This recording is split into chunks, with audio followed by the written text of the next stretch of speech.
Welcome to the BiggerPockets Money Podcast, show number 95, with Craig Curelop, author of The House Hacking Strategy, How to Use Your Home to Achieve Financial Freedom, and a member of the staff here at BiggerPockets.com. It's time for a new American dream, one that doesn't involve working in a cubicle for 40 years, barely scraping by. Whether you're looking to get your financial house in order, invest the money you already have, or discover new paths for wealth creation, you're in the right place. This show is for anyone who has money or wants more. This is the BiggerPockets Money Podcast. How's it going, everybody? I'm Scott Trench, and I'm here with my co-host, Miss Mindy Jensen. How are you doing today, Mindy? Scott, I am super excited for today's show because while I am the president of your fan club, I'm also the president of Craig's fan club. He is doing some pretty amazing financial wizardry with this house hacking strategy that he's mastered during his short time working here at BiggerPockets. Short time, it's like 2.5 years or something. So, but he's just really crushing it. And it's exciting to see somebody who is, I know I make fun of you guys for being young, but you're significantly younger than I am. It's exciting to see somebody who is so young doing something so financially advantageous, taking the risks and making the sacrifices that you need to do to be a house hacker. And when I say risks and sacrifices, the risk is actually pretty minimal. The biggest risk is that you have more house than you need. And the sacrifices is just you're living with somebody else. But especially for somebody Craig's age, he's coming out of school where he was living with roommates. He's just living with more roommates. And now those roommates are paying his mortgage. So, yeah, I think, from a risk perspective, Craig's situation is the lowest risk he could possibly get, right? He has tenants to help him cover his mortgage. He's not at risk long-term of rents going up and that being a problem for him, like every tenant is at risk for. And, he's got help. Like every homeowner is at more of a risk because they don't have tenants helping to pay down their mortgages, right? So, Craig has built several $100,000 personal net worth. He generates thousands of dollars in passive income through his real estate investing activities. He's got a diversified pool of tenants, right? His risk, like to your point, is just so low with this. And this is the way to do it, or a method that, you as a listener can go and practically apply in your market. Some of the themes and the principles that Craig's applying, the fact that he's applying them so aggressively and so early on in his career, it's guys like Craig who are going to have, unlimited freedom by the time they hit 30 years old, to go out and take on the world and go start a business, go whatever, maybe work for BiggerPockets forever. Whatever it is that Craig wants to do, he'll be able to do because of what he's applied in these past couple of years. And, you'll listen to his story and hear the personal sacrifice that came along with that and have to decide if it's worth it or not. But there's a spectrum here. And I think Craig also outlines that really well. Yes, he does. I wanted to point out that this isn't just a strategy for 30-year-olds. As I mentioned later on in the show, I've considered this as well. And it's just another way to generate passive income. Craig shares the amount of money he's generating from his 3 rental properties. And we didn't ask him how much he spends every month, but I bet this more than covers all of his spending. Oh, yeah. Craig's just a master at finding those points of leverage in his spending and in his income, and figure out a way to reduce his expenses to zero and maximize his income. Yeah. And he's been doing that consistently, and that's that's how you kill it. Guys crushing it right now. Yeah, he is. Should we bring him in? We should. Craig Curelop, welcome back to the BiggerPockets Money Podcast. I'm so excited to talk to you today. How's it going? I'm so excited to talk to you too. It's not like I don't get to talk to you every day. I know that seems kind of weird. I have to introduce the show the same way that I always do, but I actually work with you, although today I'm at home and you are in the office recording from where I normally record from. So yes, I'm excited to bring you back because I think that, can I say that you are the world's foremost expert on house hacking? Is that overselling it? I think you can say whatever you want, Mindy. Okay. Craig Curelop is the world's foremost expert on house hacking. Even though Brandon Turner made up this term, Craig knows more than Brandon does about it because he's actually done it. Has Brandon done it? I guess maybe, but not to the extent that you have. Okay. Let's get started, Craig. Well, before we do that, I'm going to continue with my intro. Craig last joined us, both, I guess, on episode 35 of the BiggerPockets Money podcast. We already got his story, his money journey there. And if you haven't listened to that episode, you really need to, because Craig did what nobody else has ever been able to do for me, and that is properly explain how you can invest before you pay off your debt.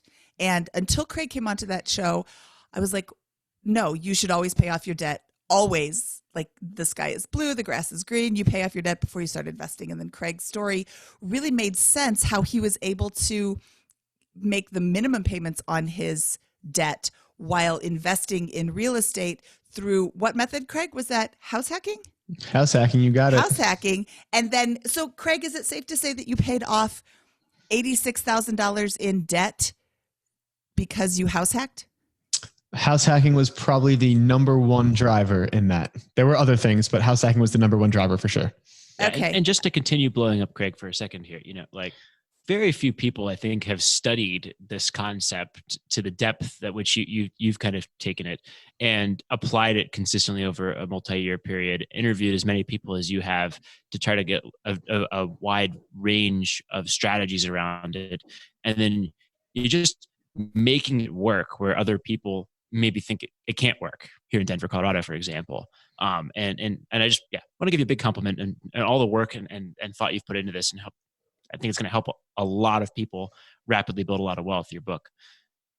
Well, thank you, Scott. Yeah, I definitely have studied a lot and talked to a lot of people on the house hacking strategy. And as you'll see in the book, every chapter ends with a case study of everyone that I've studied in all different markets, doing all different types of house hacking as well. So there's something out there for everybody. Nice. Well, can you give us maybe a quick, let's do a 2 or 3 minute recap of your journey with house hacking, and then maybe kind of an intro for those who are new to it and how they can think about approaching it here in end of 2019. Yeah, sure. So for my house hacking story started actually just a couple of months after I got hired at BiggerPockets. It was I got hired in April 2017, started my first house hack in June 2017.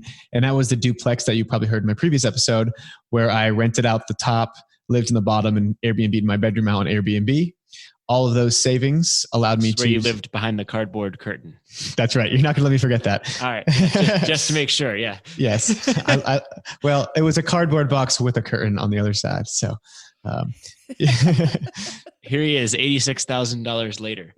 Yeah. And so that basically, like, all of that savings, right, helped me be able to, make my minimum payments on my student loans at the time and save up for my second house hack. Exactly 1 year later, I closed on my second house hack and then rented out the first one full time, did the second one. That one was a 5-bed, 2-bath, which I rented by the room. So a different strategy there.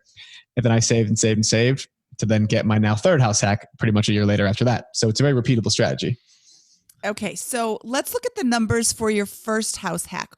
What did you pay for it? What was your monthly payment, all in principal, interest, taxes, insurance, and what did you rent out? What money did you bring in through your various rentings?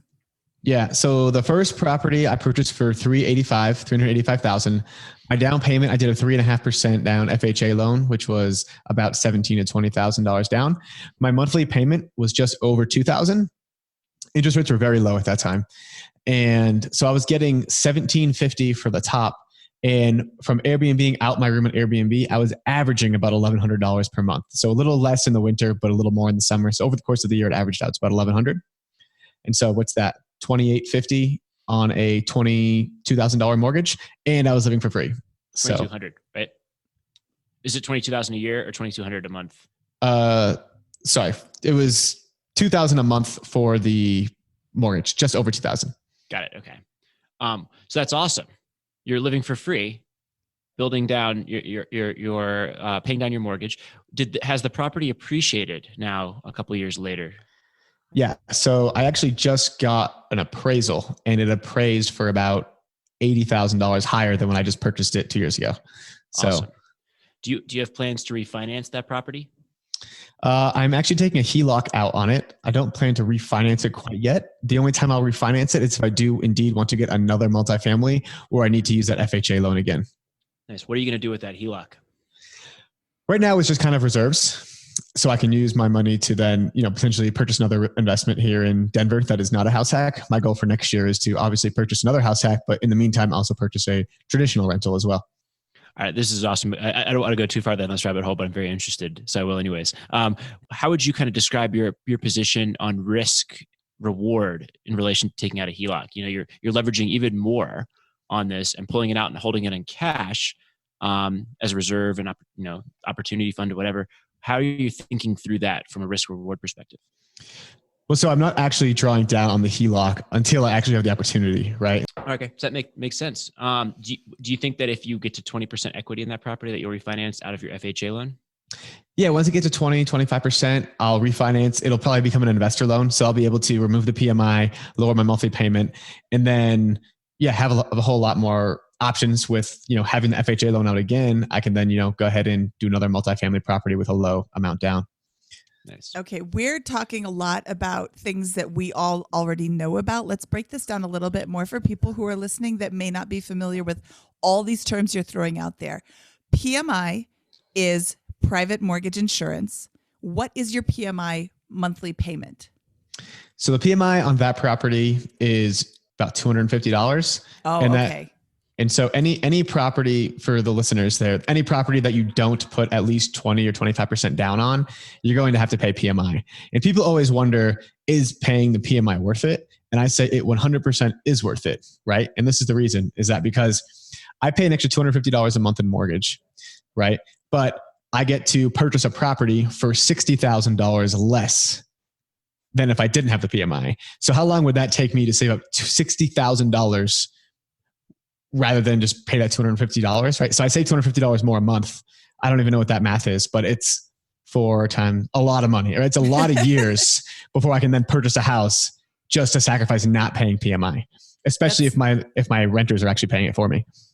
That's a really good point. And PMI, you said 20 or 25% down. It's 20% down for an owner-occupied property. If you don't put 20% down, then you are paying PMI. I've heard a couple of different ways that people are doing PMI.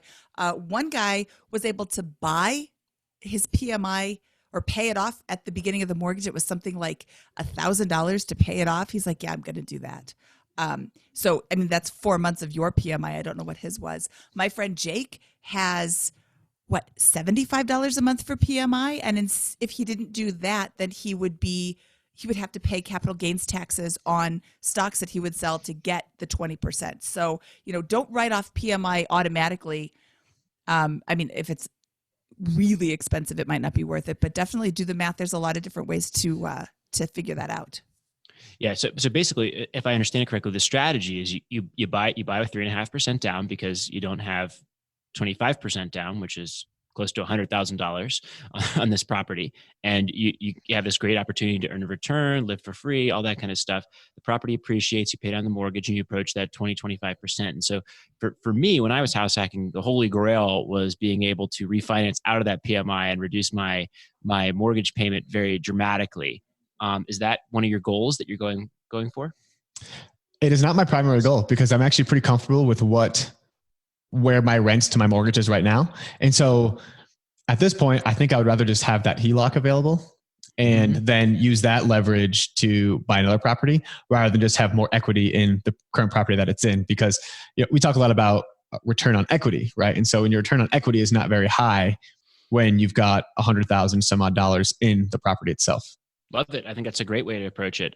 Different and also awesome. So tell us about how you leverage that first house hack into the second one. So through all those methods of saving, right? So I wasn't paying rent for that first month, and I was cash flowing about, after reserves, maybe $500 over the mortgage. And so net difference is about $1,000 more than I was saving prior to renting before.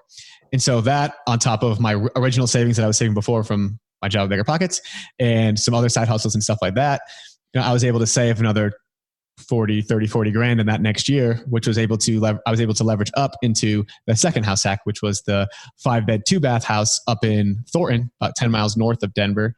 And this strategy I did the rent by the room, where I lived in my room, had my own room with doors and walls and all that good stuff, and just had 4 roommates. What a unique experience for you. I know. So Growing let's look up. at this. Yeah. Let's look at this property then. What did you buy it for? What did it rent out at, et cetera? So this second one I bought for $343,000. This time I did a 5% down conventional mortgage. So with this one, I was allowed to do a 5% down because it was a single family. I don't think you're able to do this with multifamily yet, but maybe at some point.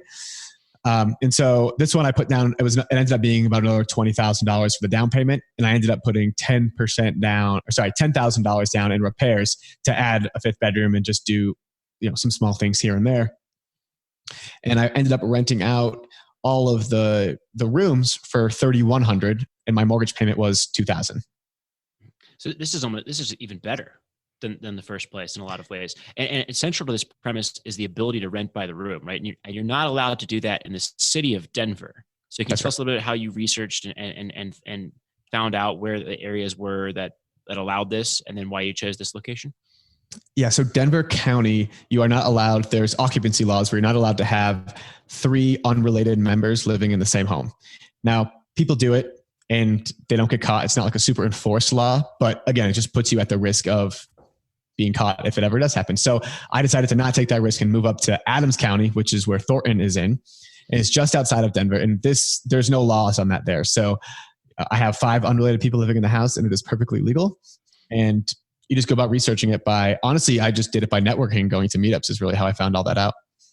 Yeah, Google's a really good search engine. I don't know if you've heard of it. No, never heard of it. Yeah, it's a small thing, internet startup. Yeah. And that's really important to consider is the occupancy laws for the city that you're looking at buying a property in. Craig has a 5-bedroom house. I really love that you bought a 5-bedroom house because that's a weird house. That is probably going to take you a little while to sell when you go to sell it. But why would you sell it? Because it's cranking out cash at $3,100 a month. Was that with you living there or without you living there? That's with me living there. So when I moved out, add another $700 on that. That's $3,800 on a $2,000 a month mortgage payment. I'm sorry, Craig, you can't make money in the Denver market, so clearly you're lying. It's true. All right. So what'd you do next? So then, that basically just managing the 2 properties for that whole year. And again, continue to save, continue to be frugal. And a year later, I, to no surprise, bought my 3rd house hack. And this one is a little bit more recent. This one I just closed on in August of 2019. And so this one was there was a total of 6 beds, 3 baths. And this one I kind of did a hybrid of my last 2 strategies. So in this property, it's basically like a split level almost. There's a separate entrance that goes right to the downstairs to the garage. And the downstairs has 3 beds, 1 bath, and a kitchen. So I decided to wall off where the upstairs meets the downstairs and redo the entire basement so that I could rent the bottom out on Airbnb and I can rent the top out room by room. So now I live in a 3-bed, 2-bath with 2 other roommates, and I rent out the bottom on Airbnb. And what's the profile of this investment look like from purchase price and rents, expenses, all that good stuff? Yeah. So the purchase price was $380,000. I bought it for $380,000. The mortgage on this one's a little bit more. It's like just over $2,100. And for the top 2 rooms, I get a total of $1,550, $900 for the master and $650 for just the regular bedroom. And the bottom, I am just putting on Airbnb now, but I've got friends actually here at BiggerPockets who have similar properties, or actually properties that are actually smaller than mine that are Airbnb out, and they make about $2,000 a month for like a studio basement. So with my 3-bed, 1-bath with a full kitchen, I'm going to conservatively estimate that I'll make $2,000 a month on that. And so that'll look like $3,550 on a $2,100 mortgage with me living there. Outstanding. So how do you expect to manage these once over time? Are you going to self-manage forever, or what's that look like? It seems like a lot of work if I'm thinking through this to manage all your Airbnbs and rentals. Yeah, it is for sure a lot of work. And I actually found a property manager that does rent by the room. So that is the quick answer, I guess. And she, I just signed her on actually like this week. So hopefully she does well. And if that works, then my investment strategy has changed, and I'll continue to invest in single family houses here in Denver. So how did you find a property manager that manages the rent by the room? And I want to look into this rent by the room strategy because I know Linda Wygant on show, I think 240 on the real estate podcast or 242. She does rent by the room, and she's also making money in a place where you can't really make money because property prices have gone up so much where rent has not kept pace with the property prices. So how do you find somebody who rents by the room? Do you just ask them? As a property manager? As a property manager. Yeah. So someone actually just reached out to me and said, "Hey, is there any way I can help you out?" And I said, "Yeah, find me a rent by the room property manager." And they just called in like 5 or 10 people. And he introduced me and it worked out. So, yeah, it was great. Was this an Airbnb tenant? I know. No, it was not an Airbnb tenant, but yeah. Side note: Craig once found love through his business here, right? Where love is a strong word, but we'll say yes. Yeah, that's an inside joke between Scott and I. Okay. No, fair enough. Okay, so it sounds like you have a wonderful approach here that you can sustain. That's been building a great return on equity, which I think is a great metric. Look it up if you're interested in learning more about that. That's, I think, the way to underwrite these properties over time. But what would you say to someone who's listening who's maybe not willing to go to some of the lengths that you've gone to, or who can respect the choices you're making, but say, you know what, I'm not going to go and buy a 5-bedroom house or rent out 4 other of those rooms. I may not live behind a cardboard curtain or be as creative with this 6-bed, 3-bath place. So what would you say to somebody who is looking to house hack but wants, is maybe willing to accept a little bit less of some of these tremendous numbers that you're putting up in exchange for some of those comforts? Yeah. So we talked about on the BiggerPockets Real Estate podcast a few weeks ago, the whole idea of sacrificing comfortability and profitability. So the idea is that as you move along the spectrum towards profitability, you get less comfortable. And as you go the other way, you get more comfortable, but less profitable. And so I would suggest everyone to go as far as you can along the spectrum towards profitability as you can, especially at first. And then as you continue to house hack, you become richer.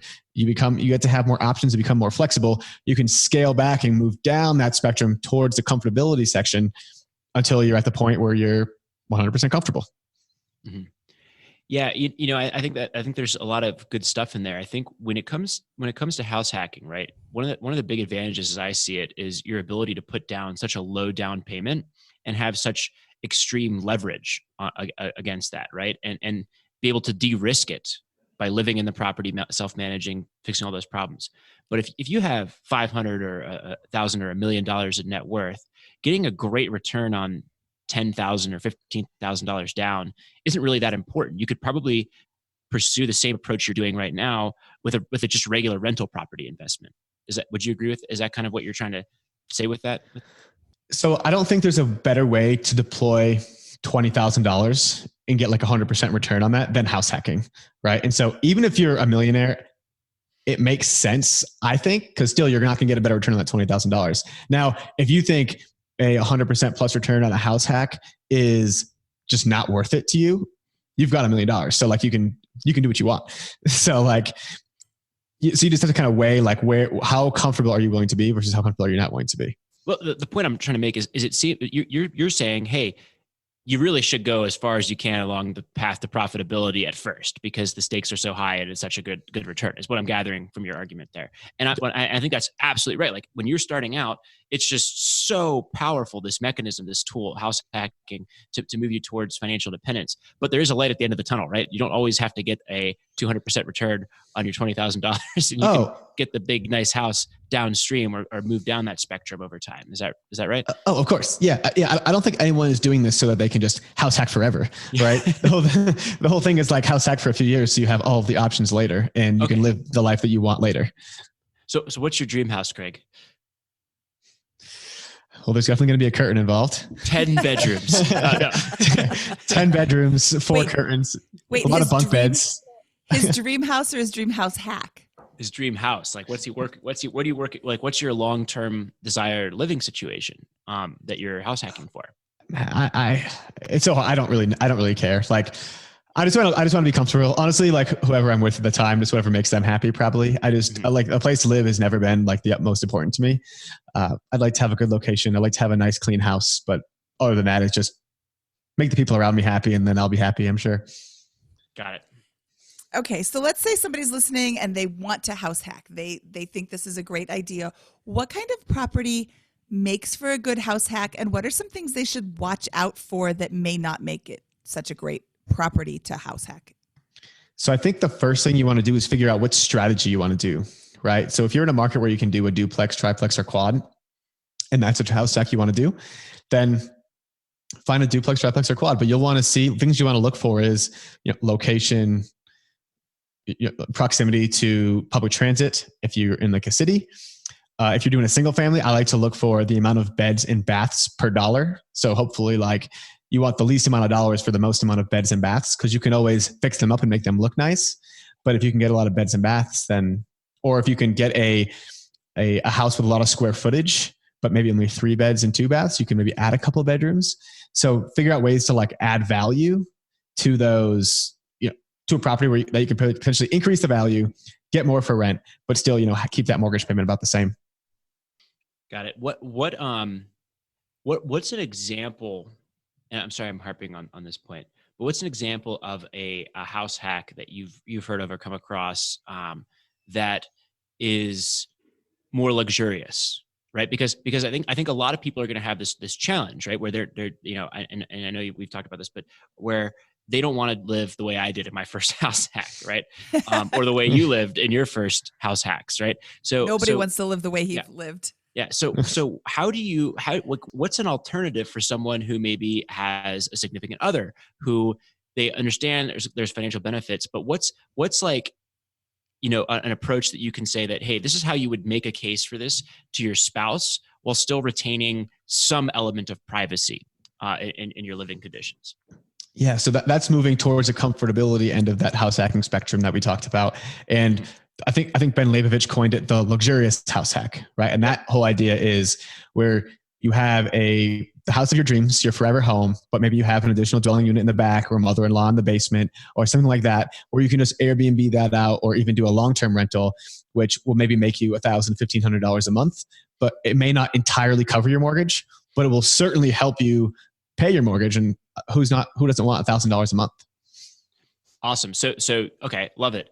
Maybe can you walk through like how you would kind of think about that as a stepping stone for maybe a small family? Like what are some more examples of that maybe?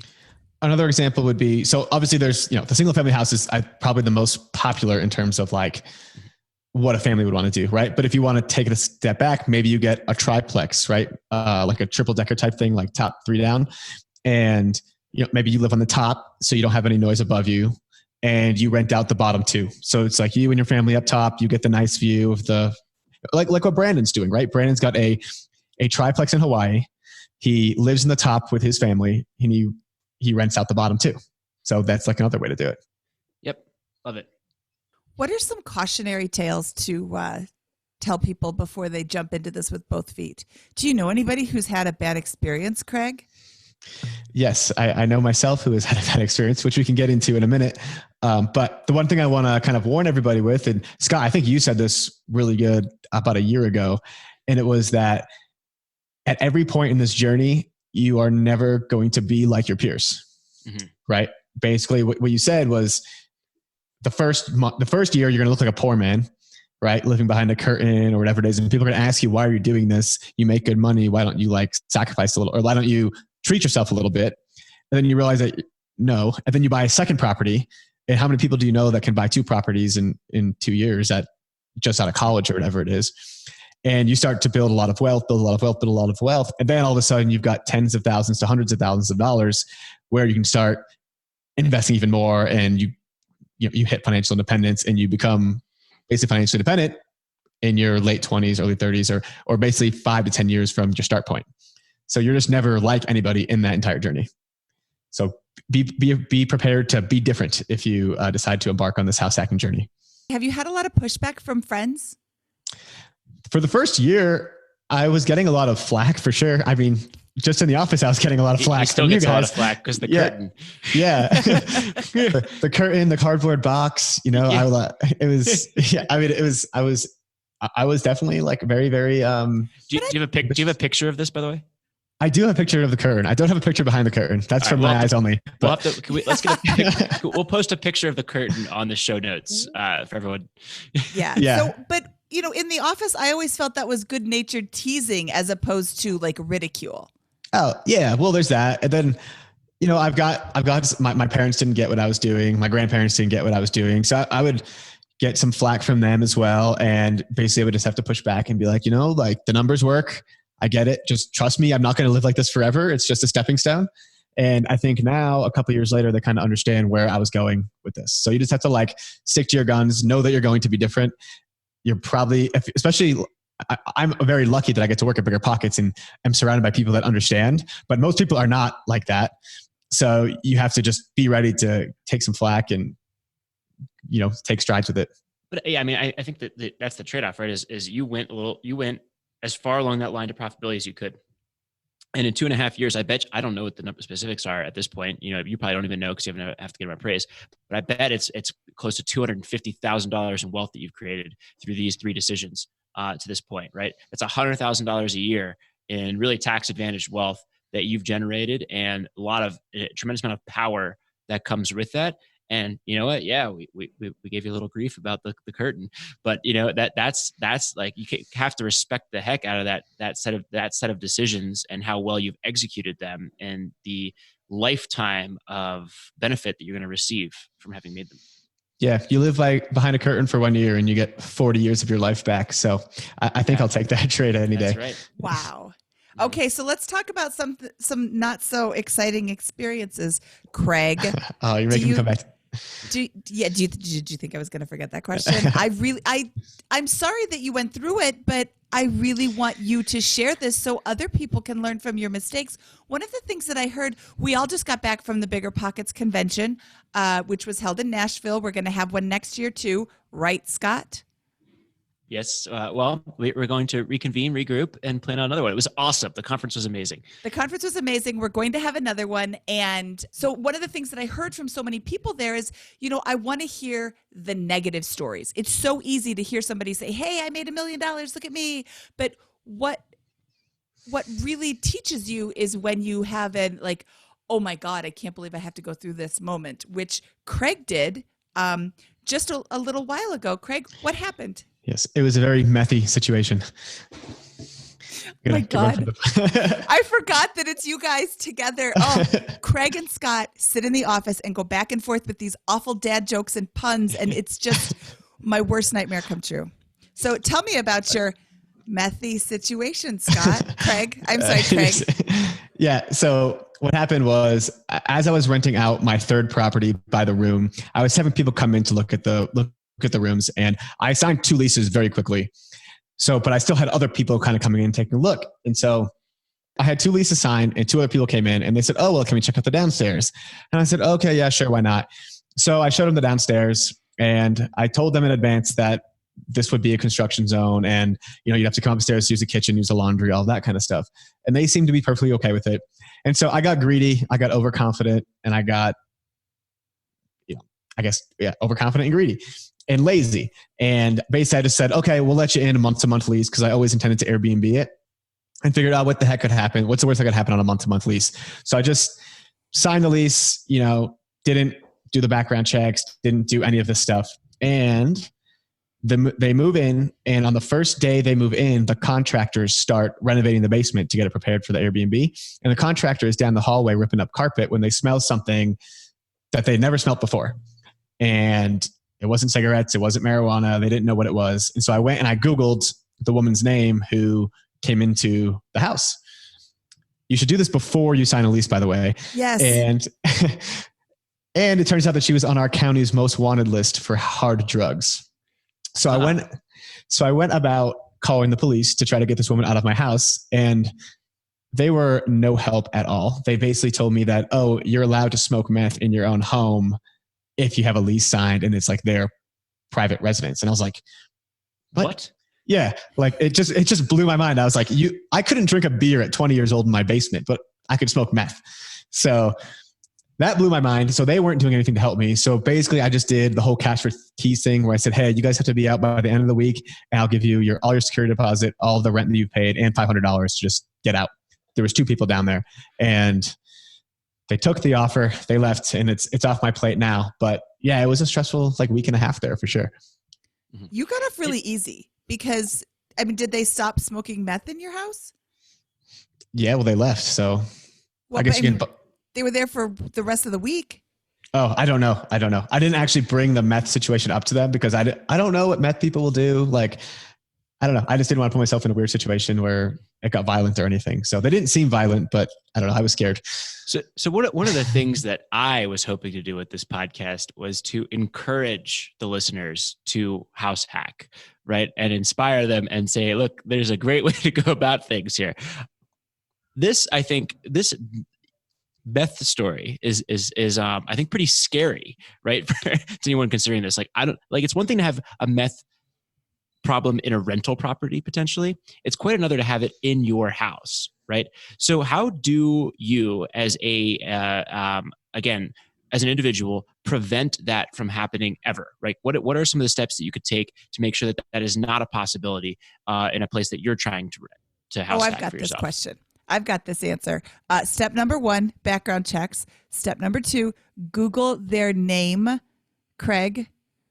Did you background check the rest of the people in the house? Yes, I did because I knew I was going to sign them for long term. But again, even if it's month to month, just so after you get your first deal, you're probably going to do really well, right? Because you're not very confident. You're going to make sure all your I's are dotted, your T's are crossed and all of that. But then you start to get to your second, third deal and you just become overly confident and cocky about it, which I clearly did. And I got served a piece of humble pie there. And always, always, always just screen your tenants. Don't take any shortcuts. That's the lesson you got to get out of this is don't be like me in that situation and screen your tenants. Don't take shortcuts, even on month-to-month leases. Even if they feel like they're your friend or whatever, just go through the process and treat your rental business, your house hacking business like a business and follow the processes. Yeah, I think that's good. I have not had this situation happen because every one of my tenants that comes through goes through my credit, criminal, and background check. Right. And so, that I would be willing to bet that this person didn't have a 750 credit score. In addition to the criminal history that they might have had, and probably didn't have 3 great references from prior landlords and an employer who you could call to verify their income at certain levels. One of those parts of that process, and of course the criminal background check, would have enlightened you to this behavior. Is that right?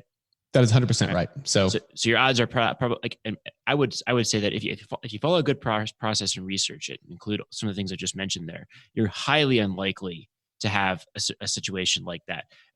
As unlikely as you would, much more unlikely to have that situation happen than if you were to, for example, go and try to find a roommate by interviewing folks as a tenant. Yeah, that's exactly right. Scott, again, filled with wisdom. Listen to Scott. Yes, that is 100% what you need to do is just follow the process. Yes, I'm really just, again, a believer in the power of this concept of house hacking and as to your point, the spectrum of possibilities, how this can apply to anyone, right? From someone who's starting out and willing to live in a kind of dumpy place like mine, or maybe, not dumpy, but behind a curtain like you, and to somebody who's got a family and is like, hey, I want to live in a modestly, pretty nice duplex, right? That's a set of townhomes and rent out the other ones. And you know what? I'm not going to get, the 2% rule in Denver that Craig's getting, but I'm going to get a heavily subsidized mortgage and live, instead, maybe if my mortgage is $3,000, I'm going to pay $2,500 of that through the house hack and bring a little bit left to the table and still live for a much lower cost than I could at the alternative and generate a great return that way. And I just think there's so many ways to avoid the problems that you just experienced or offset some of the, pay a little bit more or eke out a little bit less of a return in order to get many of the advantages, if not all, of this concept and apply it to your life. That's right. And all of this stuff too is in the book. Like I say this too, I just literally did not follow my own advice there. So again, it's just one of those things that, again, I got greedy and lazy. So don't get greedy and lazy. Hey, Craig, what's that book called again? It's called The House Hacking Strategy, which is probably backwards there, but nope, it's forwards. No, I agree with Scott that this is still a really great way to generate wealth. It's a great way to get invested or to start investing in real estate when you're just starting out, when you're younger, even when you're older, but you're young. So we'll point to that. I do get a lot of people asking, I mean, that's the whole reason we have this podcast in the first place. People are asking, how do I get started investing in real estate with no money and bad credit? Well, let's fix your bad credit, let's fix your no money, and then let's get you into a house hack so you can get started investing in real estate. You didn't stay in that first property. You moved on a year later. You didn't stay in that second property. You moved on a year later. And now you've got this like rental empire. I don't have 3 rental properties in my current area. So it's a great way to buy a property. The owner occupant loan, we kind of glossed over this. The owner occupant loan comes with lower down payment requirements. I mean, as low as 3.5% with an FHA, I think 3 or 5% with a conventional loan. That's a great way to get into a property.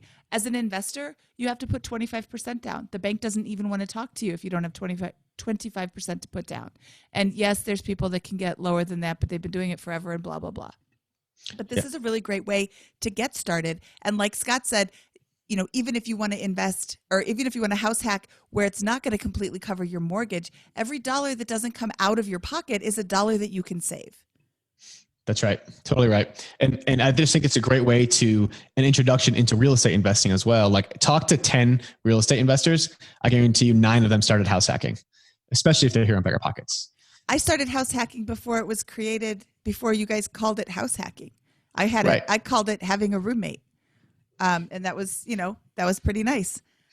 So I do think, though, that it is important to bring up the negative aspect. You work at BiggerPockets. You literally talk real estate all day, every day, and you still had something happen to you because you got lazy. So pointing out that, mistakes happen even to perfect people like Craig is just another way to learn.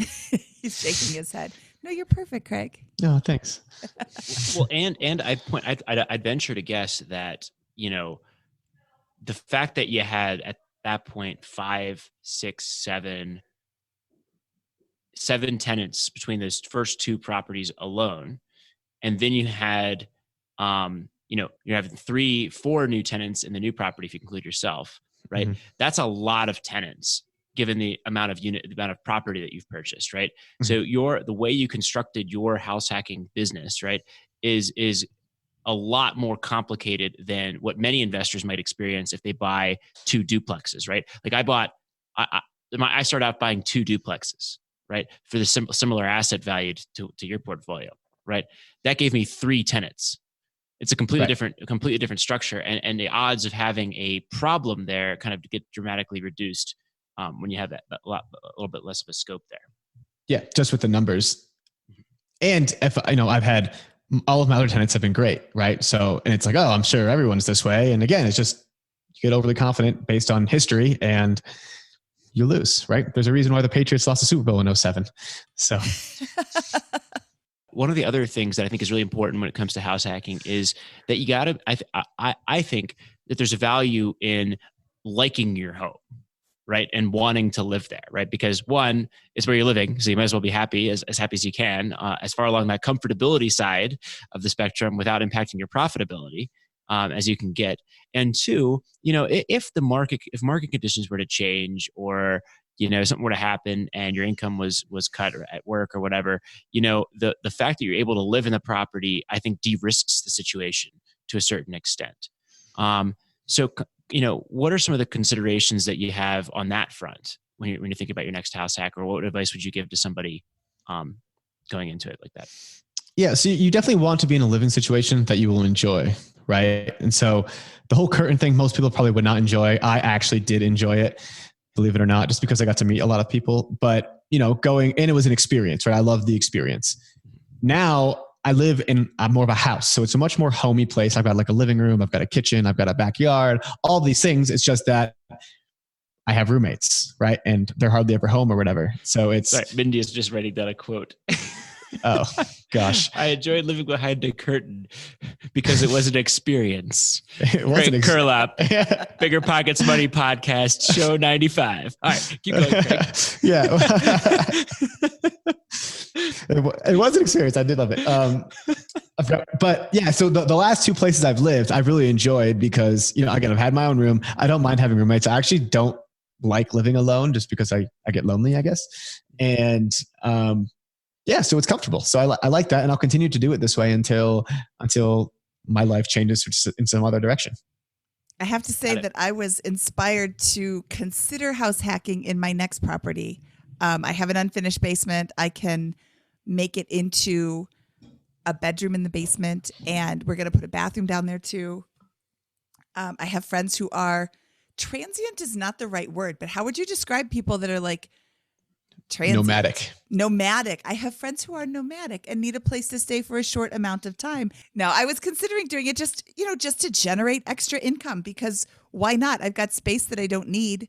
I would like money instead.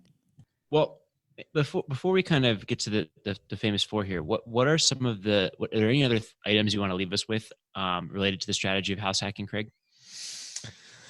I just think you have to, the first house hack is going to be a slog, right? The first one, you get in, you put down the largest investment you ever made, and eventually, if you're not buying a brand new house hack, you're going to end up, oh, this is broken, this is broken, this is broken. So you find yourself fixing things for the first few months, and you just feel like you're never going to get ahead.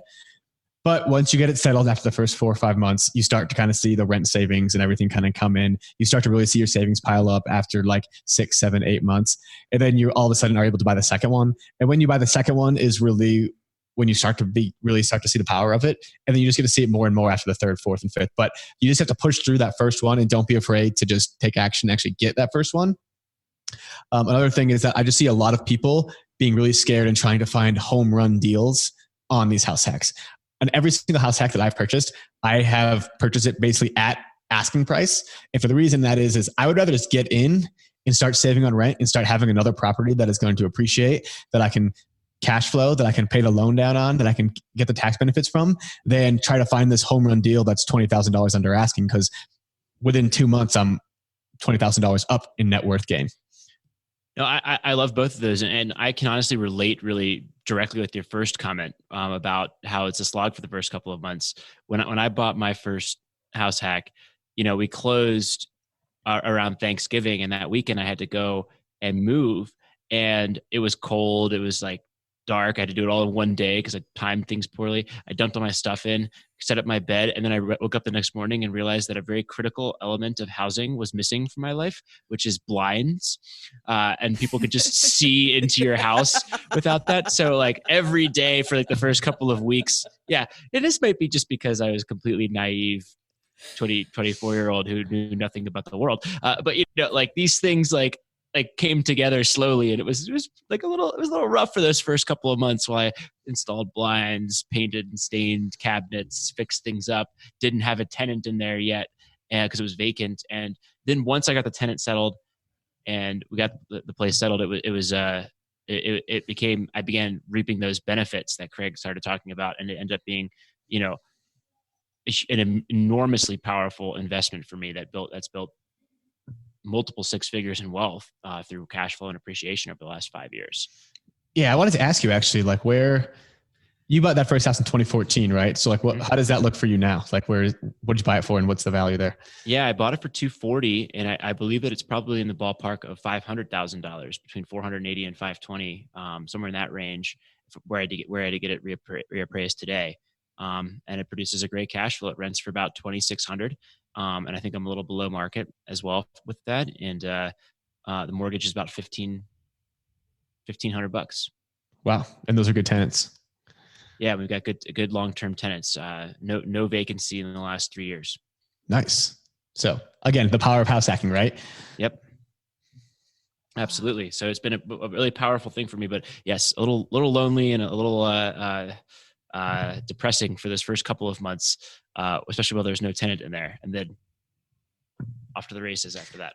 Yeah. So I'm going to bring up a different thing. I have bought and sold more houses than you guys have, simply because I'm as old as both of you combined. And I've been investing forever. Mm-hmm. When you buy a house, something breaks. Something always breaks. If you're not house hacking, you're still going to be fixing stuff when you move in. And really what breaks is inversely proportionate to how much money you have in your bank account or how easily you can weather the fix. So if you buy a house and you spend every last dime on that, Murphy's Law 100% rules real estate. And you're going to need a new furnace. You're going to need a new air conditioner, depending on what part of the world you're in. Your water heater breaks in the middle of the night, yada, yada, yada. But if you have a good, comfortable position, your salary allows you to weather a big purchase like that. You've got a nice bank account. You're going to get like, oh, I need a new light switch or some random weird thing like that. So I just want to point out that you're always going to have things that need to be fixed when you buy a house. It's just kind of what happens. But having a house hack, I mean, if you're going to buy rental property or you're going to buy real estate anyway, make money off of it. Yeah, for sure. I mean, you always want to have some reserves too, right? I don't recommend spending the last dime on a down payment. I would say you want to have at least probably $10,000 after the down payment just for when things go wrong. We just got our first snow here in Denver a couple of days ago, and that night I realized my furnace blew, so we didn't have a furnace. Luckily, I've got $5,000 that I can dole out and do the furnace in reserves. Like that was very important. And not luckily. Well, if I didn't smartly, yeah. That's smartly. not a word, but smartly. Smartly, I had $5,000 that it wasn't really a huge deal. And now I've got a furnace that will last me likely for 20 or 30 years. So, I'm not upset about that. What I find is really funny, and Scott, I don't know if you're the same way, and Mindy, is like, I find I have like a really hard time buying like a $20 pair of jeans, but I have like no problem spending like $3,000 on like something for my house. But yeah, I'm about to spend, I just bought another live-in flip, and I'm about to spend approximately $100,000 on it over the next year, fixing up like a new everything. So yeah, I can totally do that, but I would never spend $20 on jeans. They're $5 at the Goodwill, Craig. Yeah, exactly. Although your car is about $100,000, right? No, I don't have that anymore. I sold it. Oh, that's right. I sold it to buy the house. I want to say like the Costco jeans are like between $12 and $20. So it's like if I'll just pick up a pair while I'm at Costco. So I might spend $20 on a pair of jeans. Well, Scott, not all of us are CEO. Yeah, but all of us are rich, Scott. Yeah. Some of us have to pinch our pennies. I want to know about your reserves, Craig. So Scott on episode 2 talked about his reserves. And when he bought his first property, he had $10,000 in reserves. When he bought his next property, he put another $10,000 into the reserve pot. What was your reserves for your first property? And did you add to that with the second and third property? And I'll say real quick, I was not comfortable until I was at 15 in reserves on that first property. I was not, but go ahead. Okay. Craig. Yeah. So for that first one, I think I still had about 20,000 like in the bank after the down payment. But that was just because like I was done, the second one, I probably had about 30. So I probably did the thing where it's like $20,000 as a base and then $10,000 for any incremental property after that. But that's just like what makes me feel comfortable. People would probably say that I'm very conservative in that way. I like those numbers. I like those numbers a lot because let's use $5,000 as a ballpark figure. Your roof is probably going to be around $5,000. Your air conditioner is like around $5,000. $3,000 to $5,000. Furnace $3,000 to $5,000. Craig doesn't have air conditioning. No, Craig doesn't have air conditioning. But so it's about $5,000 to get a new roof. It's $3,000 to $5,000 for the air conditioner, $3,000 to $5,000 for the furnace. I know somebody who just paid $3,000 to get a water heater. It's like $800 if you install it yourself. It's not that hard to install, although they are pretty heavy. But your furnace isn't going to break at the same time your air conditioner breaks, at the same time you need a new roof, at the same time you need a new water heater. But one property could have a new furnace and need a new furnace, and another property could need a roof, and another property has a water heater all at the same time. So being able to comfortably absorb those costs is just so key. I know somebody who had a rental property, the furnace and the water heater blew in the same year, not even at the same time, but in the same year. And they had a hard time like financing that. They had to sell the property because they couldn't afford for something else to go wrong. Don't sell it now. Everything's new, but But so I just want to reiterate that having adequate reserves, even if you think that's too much, I hope you never touch that $20,000. I hope all the rent that comes in covers every bill, and then you just have $20,000 sitting around. But, I also know that you could weather that storm even if you didn't, because you have a good salary and you are not a big spender. That's right. Okay. It is now time for the famous four. These are the same 5 questions we ask all of our guests, or 4 questions in one command. Craig, what is your favorite finance book? You can't say yours. No brown-nosing Scott either. I was just about to. I was going to ask him for a raise. Set for life. My favorite finance book is it's got to be The Millionaire Next Door. I mean, I just think that is just like the fundamental frugality, like just gives you so many options being frugal. So The Millionaire Next Door. It's a really great Awesome. book. What was your biggest house hacking mistake? Well, we chatted about that already. Definitely the Methy situation. All right, give us a second mistake. A second mistake. Craig's like, I don't make mistakes. Yeah, honestly, like there hasn't really been anything that's been like crazy bad. Fair enough. So just not following your tenant screening protocol that you already had in place. Yeah, I guess it really, if we're pulling teeth, I guess it was allowing a dog upstairs when I was living downstairs in that duplex, because the dog would run around at night and bark at night, and it would just drive me nuts, all the noise. Okay. But that is, I guess, the mistake that I made. But again, it didn't come back to, no pun intended, bite me or anything. So. Oh, there's a pun intended. I know you. Definitely. Yeah. That's a terrible joke. Oh, okay. God. I really stop. Oh, my dog. All right. Just finish it up yourself, Scott. I'm not even going to talk to you anymore. I'm taking off my headphones. What is your best piece of advice for people who are just starting out? And since we're talking about the house hacking book, for people who are just starting out house hacking, besides screen your tenants. Yeah, well, obviously screen your tenants. The biggest piece of advice though starting out is just don't be afraid to jump in and do it. Again, the quicker you get into your first house hack, the quicker you can get your second, the third, the fourth, and the quicker you're starting your journey towards financial independence. But that timer does not start until you close on property number 1. So again, don't worry about getting a home run deal on your first one. Just get the first house hack. It will pay you many dividends. Love it. We're going to skip this one. Where can people find out more about you? I was looking forward to this one. Okay, fine. Scott, you can ask it. Well, okay. Do you have any more of these really rough dog jokes? Oh, God. I don't have I probably have some more dog jokes. Let me just pause for 1 second. Oh, nice. Okay. What's brown and sticky? A stick. A stick. Yeah. That one's my favorite. All right. That's not even a dog joke. I know. Well, what do dogs eat that are brown and sticky? Dog food. Okay. Let's move on to where can people find out more about you, Craig? So you can find me, best place is on Instagram. I'm at the Fi Guy. You can also find me on BiggerPockets, and that is probably the best 2 ways. Or you can pick up the book at www.biggerpockets.com/househacking. Love it.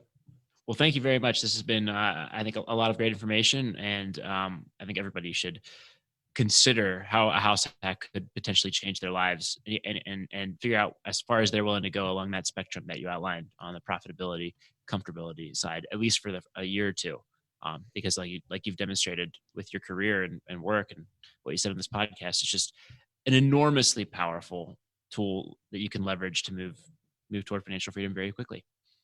That's right. Okay, awesome. Thanks, Craig, for stopping by. All right. Thanks, Mindy. Thanks, Scott. All right. That was Craig Curelop from BiggerPockets.com, and right over there. But yeah. What'd you think, Mindy?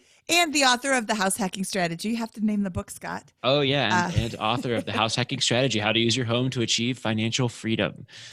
What did I think? I thought it was a great show. I really like his enthusiasm for the concept.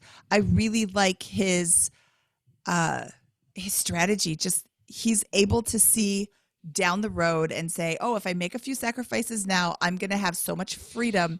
What did he say? something like it's a year of pain to get 40 years of your life back. That's brilliant. Yeah, I think it is a great comment. I also think he said, "I enjoyed living behind a curtain because it was an experience." Sorry, I have to make that one more comment.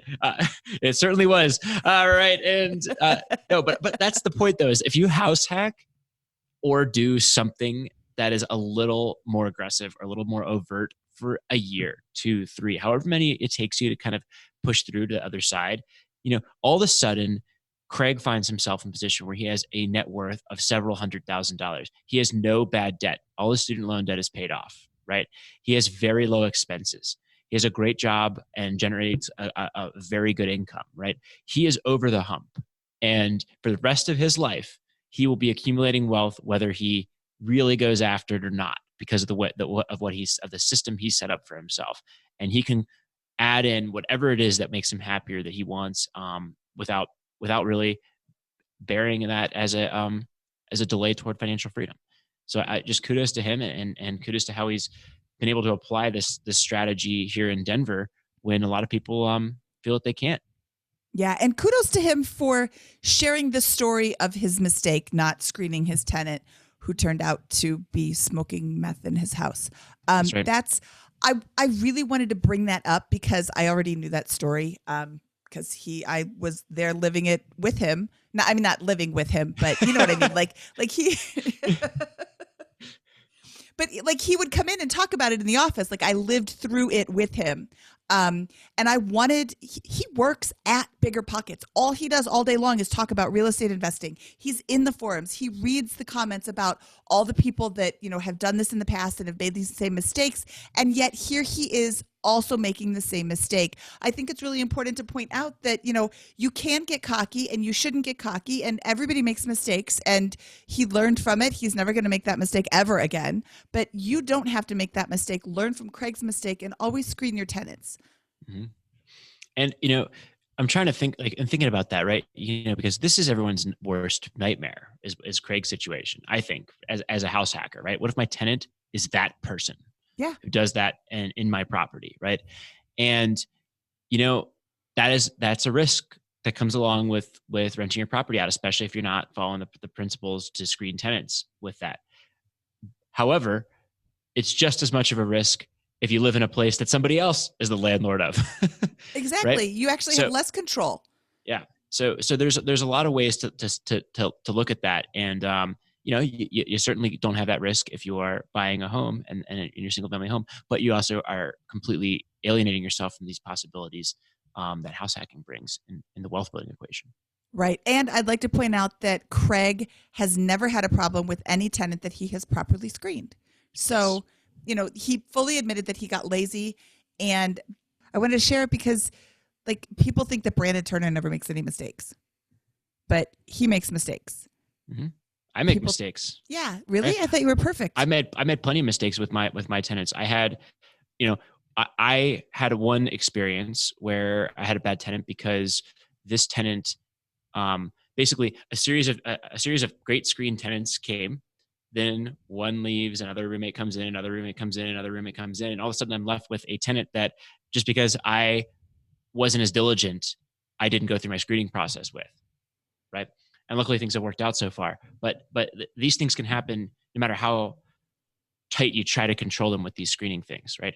And every one of us has made a mistake. I'm sure you've made mistakes in your flipping business, in your live-in flipping business. Never. Right? I'm perfect. I've never had a mistake. So, yeah, it's not about not making mistakes. Yeah. It's about mitigating them. And you know what? If someone's going to live in the property with you, that's where you just can't afford to not screen your tenant. Yeah. Yeah. And we have an article on the BiggerPockets real estate blog called something like The Ultimate Guide to Screening Your Tenants or whatever. I will find that and I will link it to the show notes, which can be found at biggerpockets.com/moneyshow95. Okay, Scott, should we get out of here today? Let's do it. From episode 95 of the BiggerPockets Money Podcast, he is Scott Trench and I am Mindy Jensen, and we're out of here.